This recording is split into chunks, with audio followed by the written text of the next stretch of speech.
Hello zine friends, and welcome to an International Zine Month inspired video. For International Zine Month Day 24, the activity, the prompt is to learn a new zine skill, which there are plenty of different things you can do, from copying and pasting and sewing and all sorts of things. But when I saw that prompt at the beginning of the month, I wanted to make a video. I knew what I wanted to make. And despite that, it's still a day late, but here we are anyway. So what I want to show today is my sewing technique. Now, I have been sewing my zines from the beginning. I was never really nothing against my staple using friends. You can staple on or use rubber cement or whatever you like to do. Please don't bind with rubber bands. They deteriorate. But yeah, I chose to sew, and I've been sewing ever since. Now lately, because there was I got really low on a lot of stock, I ended up switching to sewing machine binding, which is definitely a binding option. But I'll show you. Now, I can't see my phone screen, so I'm not sure how well that's going to be showing up or how centered or anything like that, but that's, your standard sewing machine binding, which is a pretty good option. I can only really sew about as thick as my Bujo zine. The bullet journal zine I make is pushing it as far as thickness for sewing on a sewing machine. But the taco zone. But that's what I've done recently for a lot of zines. It's pretty, it's a quicker way to do it if you, for whatever reason, have to bind a lot of zines in a hurry. But I have often enjoyed, I've printed, folded a bunch of zines, and then I just take this and I take my little my little sewing kit, and I just sit in front of the TV and sew the binding on zines while a show is on or something like that. It's a very relaxing sort of activity for me. But my traditional sewing method, I thought I would show you today.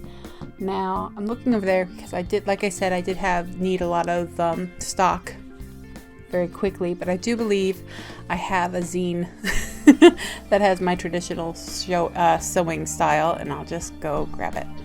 At least I was semi-prepared for this video. So here's Dear Anonymous, and you can see a little bit on the binding here that it's hand sewn. You've got the one stitch here that you can move around, rather than the sewn binding that does not move. And I'll just show you the inside. That's all got the single knot in there, and again you can move like this. So that's what I usually do for sewing. And of course, if I was a little bit more prepared, I'd have an unsewn zine, but I don't have an unsewn zine, so this zine is going to be sewn twice because why not? Now, I use standard. I'm just going to get right into it, by the way. I'm just going to go right in. I have my little pin cushion with my needles in it. I just use the standard, unless I'm doing something specific. I think for a while for Workaholic, I use a different color thread, but I tend to stick with the green thread, the number 564 thread of this brand, which I'll show you. But you'll need a background so the camera will focus. Of this standard embroidery thread, because sea green zines. Goodness, I really wish I was more prepared with this. Sorry. But yes, so this, I'll just show you if you can see. This brand, it's pretty standard here in Australia, I think. It's pretty much your mid-range mid-range version of thread here in Australia. But yeah, it's just embroidery thread. Very exciting stuff. Now, what I like about getting this kind of embroidery thread is that if I can just get one end off it, when you get it, it's actually multiple strands. It's actually 6 strands together. So what I do is actually, if I can just do it, I'll probably do a jump cut here just so I can prepare. Alrighty, I'll just show you again and get the paper so it will have a better chance of showing you up close here. You can see I've separated it out into 3. So I've got 2 strands out of the 6 per string. And then I just separate it basically. And I'm not sure exactly why I started doing that. I think there might have been some sort of issue with the thickness of the thread when I was initially sewing. But in the end, I think it's just a money saver because instead of 1 bit that you just use, you get 3 times the use out of the thread you have bought.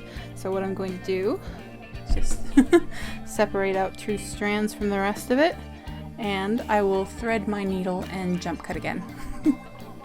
Okay, so I've got the got the needle threaded and knotted at the end here. Now I always go with a double knot because, and you may have to go with a triple or even quadruple knot depending on the thickness of your needle. I use fairly thin needles, but the thickness of the how many times you have to knot it to get a nice thick knot to stop is dependent on how thick your needle is, because if your needle is very thick and your knot at the end of it is not thick, then it'll just all pull through.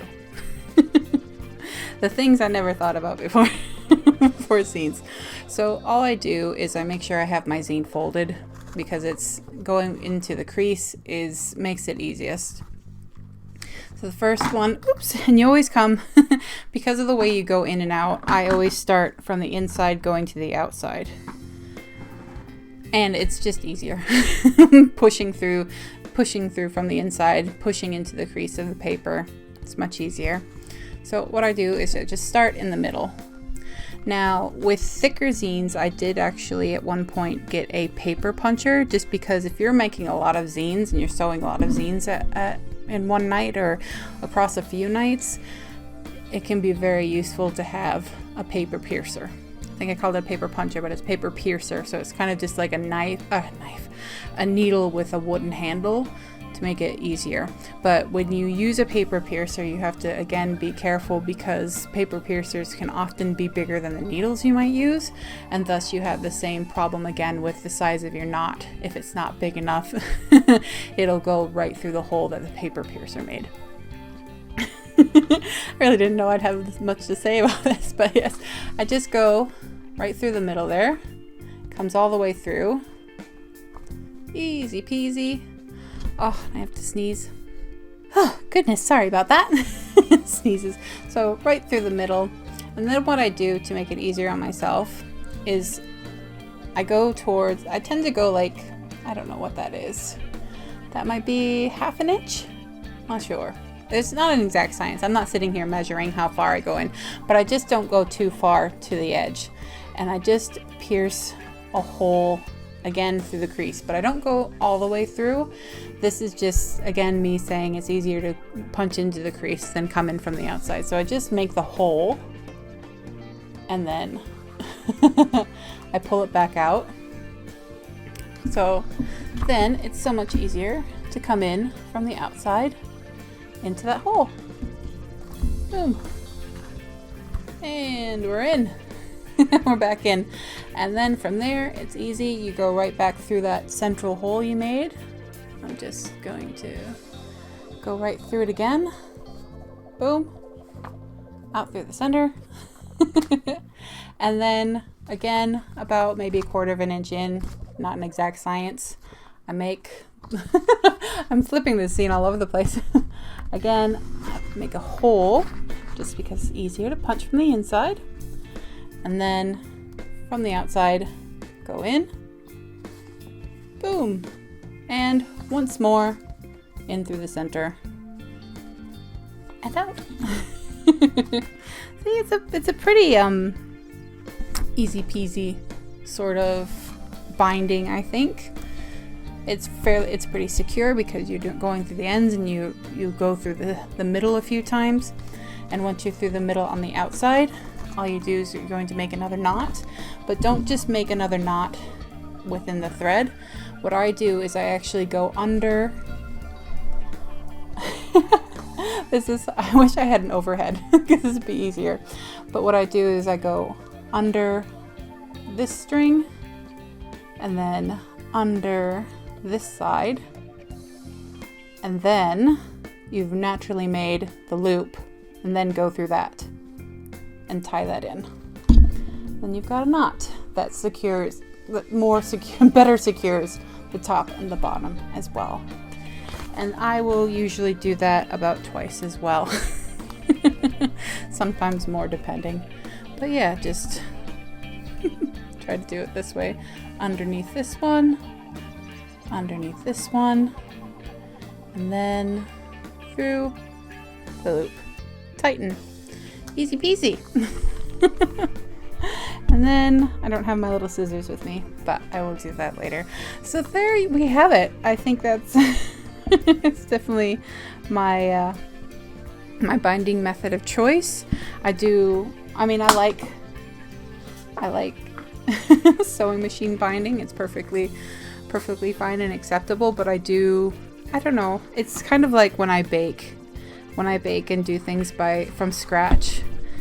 I mean, I don't mind baking from a kit, but I feel like when I do it from scratch, there's just that little bit of extra something in there, a little bit of extra love or something like that. And that's how I feel about sewing machine versus hand sewing. And that's not to say people who always use a sewing machine don't have that extra bit of love in there. Maybe that sewing machine is what they do and what they start with, and that's how they add their extra little bit of love. Or things like that. But that is my binding. I wish I had an overhead, and that might have been a bit easier to show you, for you to understand. But yes, it's through the middle, through the top, through the middle, through the bottom, and out again. It's kind of like making a B and then knotting it off. If that makes any sense. It might actually make things more confusing. There are tons of ways to bind your zines though, but I find them quite there's so many fun different ways that you have. Like I said, sewing machine, and the way I've done it, you can use staples, of course. I've brought on this. I have this here as an example. This is by Nina Ecozina from Echo Publishing. Also goes with the thread way of binding, except it's not sewn at all. Now I think this is a great way of binding your zines, insofar as, for example, one thing that gets taken away by sewing machine or by my way is that if you have a center spread that has art in it, that has one big piece of art, your sewing can go right through the middle of that art. Now the way I sew, this is sewing machine, but the way I sew, it can be amended. So you're doing the same process, except the needle will go in here and here, so it'll have less impact on the art, but it will still have an impact on the art. Whereas with Nina's way of of binding, and I just realized that I don't have permission to show the inside, but with Nina's way of binding, you can have that center spread, but you can move this around. So if someone wanted to, they could move the thread and see things the way they wanted to. And also you have there are also plenty of different ways of binding. I've brought this on as well, this dream zine that has I think it's called Japanese square binding, but don't quote me on that because I'm not sure, which is very beautiful and an interesting way of binding it, and it's a little bit more like a book, which is interesting. And then I have had the thought of doing like a Coptic stitch zine, but I haven't gotten around to it yet. So there we have it, zine binding. I hope it maybe serves as a halfway decent tutorial or anything like that. And while it's not me learning a new zine skill for the day, it is something. All right, zine friends, I will leave you there and hope you enjoy everything, and enjoy your day and enjoy International Zine Month and have fun and make zines and all of that good stuff. And I hope you learned something.